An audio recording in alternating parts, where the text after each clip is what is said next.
Bienvenidos. El día de hoy vamos a tratar el tema de ganglios basales. Los ganglios basales son un conjunto grande y funcional de diversos núcleos de sustancia gris dentro de la sustancia blanca del cerebro, como lo son el caudado, el putamen, el globo pálido, la sustancia negra y el núcleo subtalámico. Se ubican justo debajo de la neocorteza y en la base del mesencéfalo. Estos núcleos actúan como una red, teniendo funciones asociadas cuando se habla de la recompensa, pero su función principal es el control motor. Químicamente hablando, encontramos que los ganglios basales son un conjunto de estructuras cerebrales. La principal de estas es el cuerpo estriado, que está compuesto por el núcleo caudado y el putamen, y es considerada la principal zona de recepción de la información de los ganglios basales.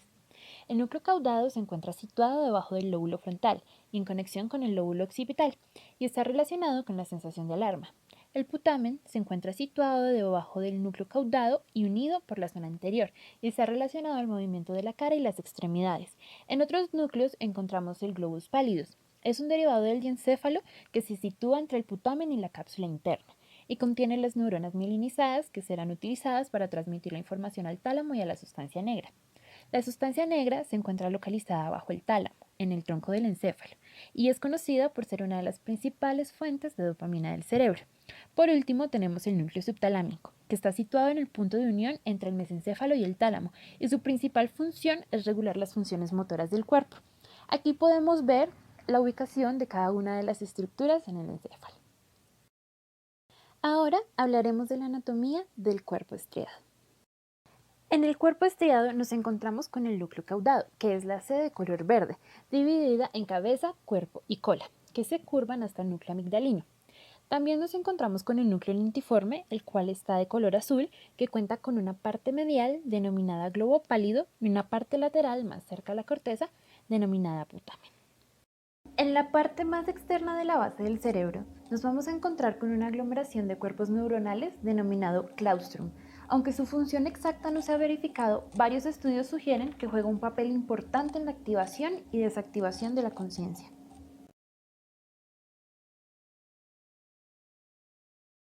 Los ganglios basales tienen una variedad de funciones que se dividen en motoras y no motoras. Las funciones motoras se ejecutan a través de la vía corticoestriatal, actuando concretamente como un filtro inconsciente que inhibe o selecciona los movimientos a realizar. De esta manera ayuda a controlar la postura, a coordinar el movimiento fino y preciso de las extremidades, marcar el final de un movimiento, planificar secuencias y corregirlas en caso de hacerlo.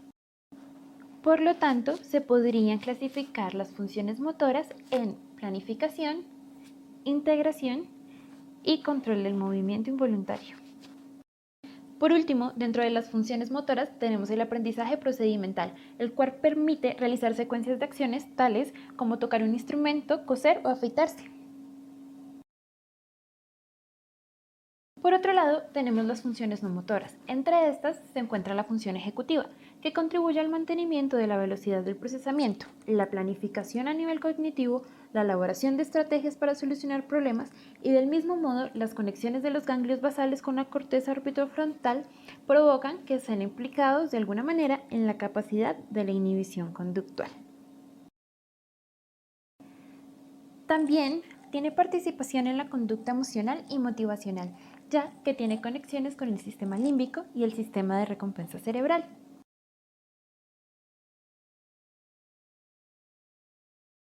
El circuito donde toda esta magia ocurre es la vía corticoestriatal.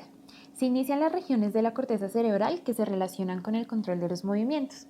Con esto hacemos referencia al área motora, la corteza premotora, la corteza motora y la corteza somatosensorial, a lo que hacemos referencia con córtex. Luego se dirige a la porción motora del putamen, en forma de una vía topográficamente organizada. Desde el putamen saldrán vías destinadas al globo pálido, la sustancia negra, el núcleo subtalámico y el tálamo. Teniendo esto en cuenta, la línea azul hará referencia a la vía directa, que se dirigirá a la parte interna del globo pálido, a la sustancia negra y a la parte reticulata. Por otro lado, tenemos la línea rosada, que hará referencia a la vía indirecta, que se dirigirá a la parte externa del globo pálido y de allí a los núcleos subtalámicos. En la vía directa se origina un estímulo en la corteza que se dirige a la parte compacta estimulando el receptor D1, el cual se encuentra en la parte postsináptica de las neuronas espinosas medianas del cuerpo estriado. Así se aumenta la cantidad de AMP cíclico. En la parte presináptica de las neuronas encontramos que son GABAergicas y peptidérgicas, con proyecciones inhibitorias monosinápticas sobre el complejo GPI-SNR. Este complejo sin estimulación hace sinapsis con los núcleos talámicos y de esta manera se inhibe la función talámica, por lo tanto no se genera una respuesta hacia la corteza.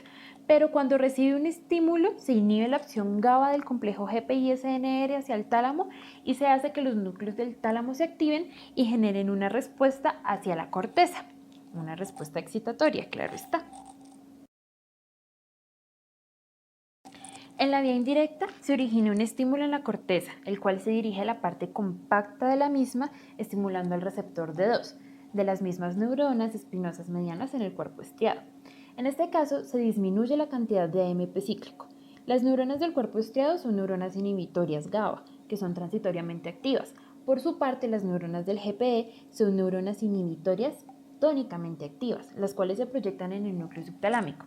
Las neuronas del núcleo subtalámico son excitatorias, lo cual quiere decir que son glutaminérgicas y se proyectan en el complejo GPI-SNR, proporcionando excitación adicional a las neuronas tónicamente inhibitorias del GPI.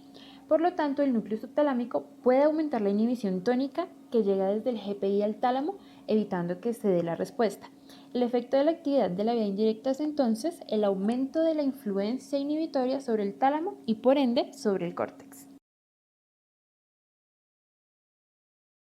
Un daño a nivel de los ganglios basales puede generar un trastorno hipocinético a nivel de la vía directa, como lo es la enfermedad de Parkinson, y un trastorno hipercinético a nivel de la vía indirecta, como la enfermedad de Huntington.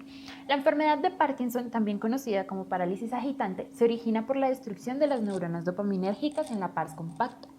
La dopamina, recordemos, es un neurotransmisor excitador secretado por las neuronas dopaminérgicas de la pars compacta. Cuando hay destrucción de dichas neuronas de la sustancia nigra, produce que el núcleo caudado y el putamen realicen una actividad demasiado intensa y esto da lugar a la emisión continua de señales excitatorias hacia el sistema de control motor córtico-espinal.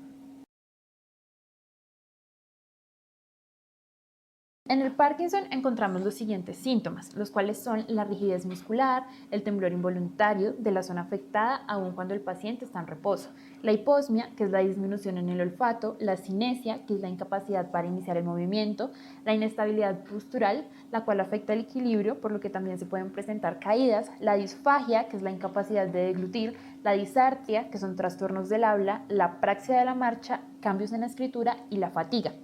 Cuando hay una emisión excesiva de señales, se estimulan muchos músculos del cuerpo y en algunas ocasiones todos, por lo que se produce la rigidez y luego se va a producir un temblor involuntario cuando el paciente está en vigilia.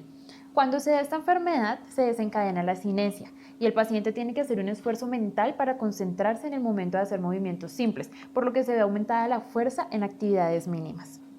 Actualmente se desconocen las causas del Parkinson, pero se sabe que está relacionado con factores genéticos idiopáticos o desencadenantes ambientales, así como con el sedentarismo o cambio en la presencia de los cuerpos de Lewy.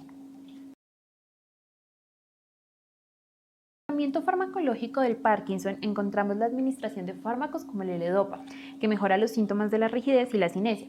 Esto se debe a que la L-Dopa se transforma en dopamina dentro del encéfalo, restableciendo así el equilibrio de la inhibición y la excitación del cuerpo estriado.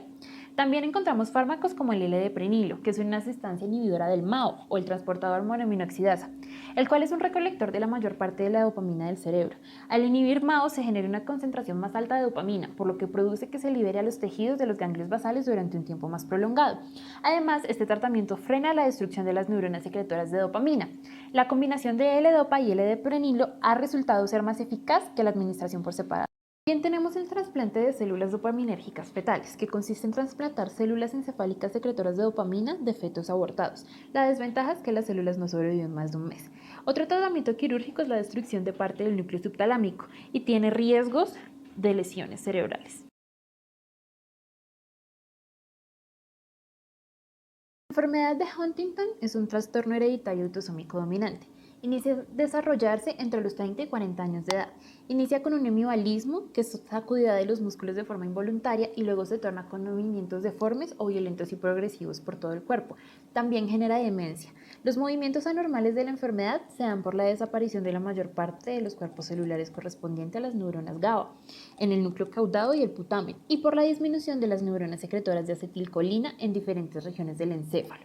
Como el GABA inhibe ciertas porciones del globo pálido y la sustancia negra, se cree que la pérdida de esta inhibición permite que se desencadenen espontáneamente las actividades de estas dos estructuras, que originan los movimientos deformes. La demencia, por otro lado, no ocurre por la desaparición de GABA, sino por la pérdida de las neuronas de acetilcolina en áreas especiales de la corteza cerebral. En realidad, ningún tratamiento puede alterar el curso de la enfermedad de Huntington, pero los medicamentos pueden aliviar algunos síntomas de los trastornos psiquiátricos y del movimiento. Además, múltiples intervenciones pueden ayudar a una persona a adaptarse a los cambios de sus capacidades durante el tiempo. Se usan algunos medicamentos para trastornos psiquiátricos como la fluoxetina y el citalopram, también medicamentos para los trastornos del movimiento como la tetrabenazina. Además de medicamentos que pueden ayudar, se usa la psicoterapia para ayudar a controlar los problemas de conducta o adquirir estrategias de afrontamiento.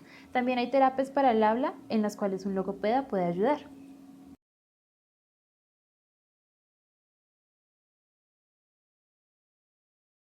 En resumidas cuentas, hemos aprendido que los ganglios basales son un acúmulo de cuerpos neuronales en la base del encéfalo, en el diencéfalo y el mesencéfalo. También que los ganglios basales son los encargados de los movimientos inconscientes y automáticos del cuerpo. Por último, que un daño o una degeneración de estos propicia la aparición de trastornos del movimiento. No siendo otro el objetivo, espero que se hayan aprendido un poco más sobre los ganglios basales.